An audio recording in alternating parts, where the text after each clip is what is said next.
मला फक्त एवढंच म्हणायचंय की आज तिचं कौतुक झालंय, उद्या सगळ्यांना असं नको वाटायला की तिच्याशिवाय दुकान चालूच शकणार नाही। आता एवढी वर्ष तुम्ही मेहनत घेताय, हे विसरून तुमची जागा दुसरं कोणीतरी घेईल याची भीती वाटते हो मला।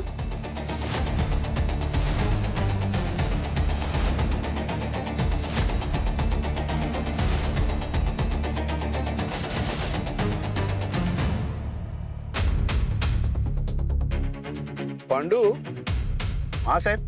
MJ रोड हाच आहे ना रे? हाच आहे। जरा हळू चालव गाडी, ते मस्कर ज्वेलर्स म्हणून आहे तिथे थांबायचं आपल्याला। बर।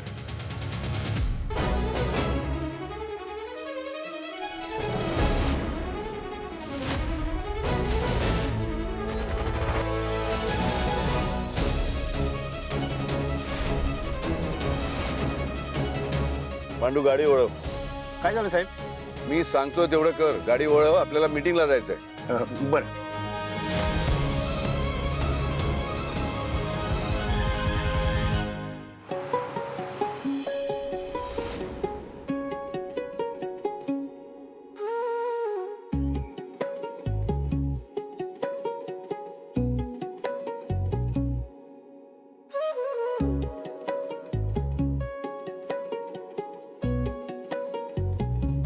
शाबास पुरी, अगं कामाचा तुझा आजचा दुसराच दिवस आहे, पण तू सगळं काम एकदम व्यवस्थित शिकून घेतलंस।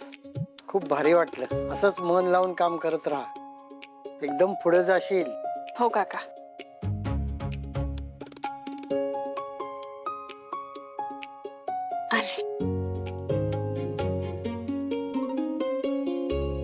काका, ते काउंटर तेवढं लावून घ्या आणि साड्यांचं लेबलिंग पण राहिलंय, ते पण करून घ्यायचंय। आणि अहो, काल पैठणीच्या काउंटरवर साड्या तशाच राहिल्या, त्यांची पण प्लीज जरा घडी घालून घ्या।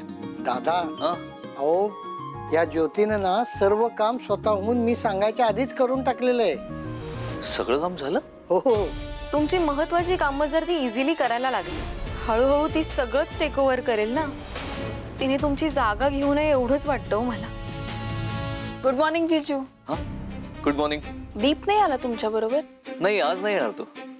का? आज गटारी आहे ना, आज तो कोणाला सापडत नाही, आज तो फक्त त्याच्या मित्रांसोबत असतो। अच्छा। बरं, मी जरा आलो। हो।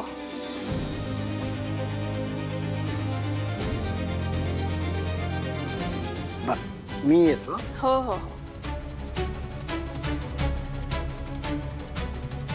कोणाच्याही हाताला कसं लागत नाही हा? बघतेच मी कसा लागत नाही ते।